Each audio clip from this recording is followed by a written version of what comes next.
কতটুকু জায়েজ এটা হাদিস থেকে জানার দরকারটা আছে না নাই? মাশাআল্লাহ। আজকে আমরা জানবো what does Islam say about petting cats. বিড়াল পোষা নিয়ে ইসলাম কি বলে, কোরআন কি বলে, জানার দরকারটা যুবক ভাইয়েরা আছে না নাই? জানতে হবে। দেখেন, বিড়ালটা হচ্ছে আমাদের আবেগের জায়গা, ভালোবাসার জায়গা। তবে একটা কথা মাথায় রাখবা, পুরুষরা কবুতরকে নারীদের চাইতে বেশি ভালোবাসে, আর নারীরা বিড়ালকে পুরুষের চাইতে বেশি ভালোবাসে। এটা প্রমাণিত। দেখবেন অনেক মানুষ কবুতরকে এত বেশি ভালোবাসে, কিছু কিছু যুবক কবুতরকে এত বেশি ভালোবাসে যেই পরিমাণ সে তার বউকে ভালোবাসে না, কবুতরকে ভালোবাসে, পাগল। যেখানে কবুতর দেখে দৌড় দেয়।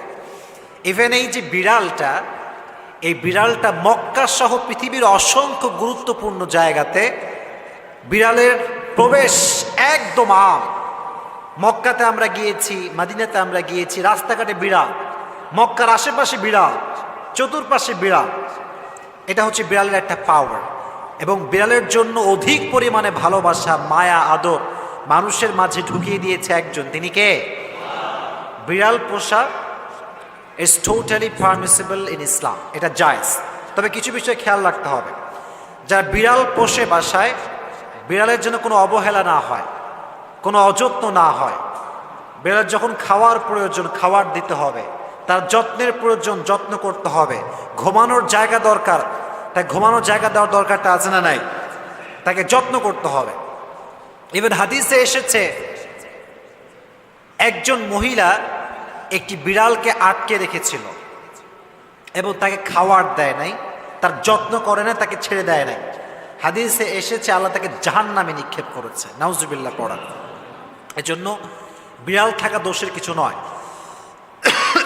বাট যত্ন করতে হবে, এক নাম্বার পয়েন্ট।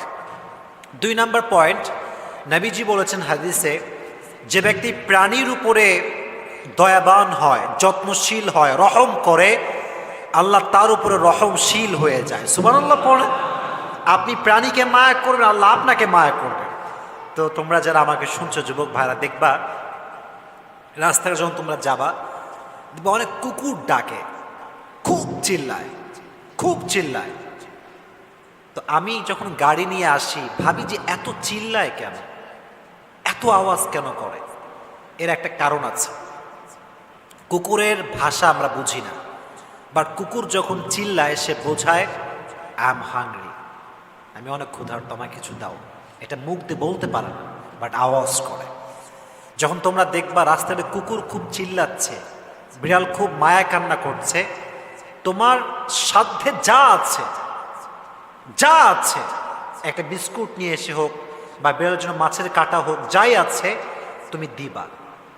তুমি তাকে দয়া করবা, কিয়ামতের দিনে আল্লাহ তোমাকে দয়া করবে। সুবহানাল্লাহ। এজন্য পশুদের প্রতি দয়াবান হওয়ার দরকারটা আছে না নাই? নবীজি একটা বিড়াল ছিল, নবীজির একটা বিড়াল ছিল, নাম হচ্ছে মুয়েজ্জা। নাম কি? মুয়েজ্জা। একটা হাদিসে এসেছে, অবাক করা হাদিস। দেখেন, নবীজি একবার ঘরে প্রবেশ করলেন, নবীজির জামা, এটা কি পাঞ্জাবি না জুব্বা?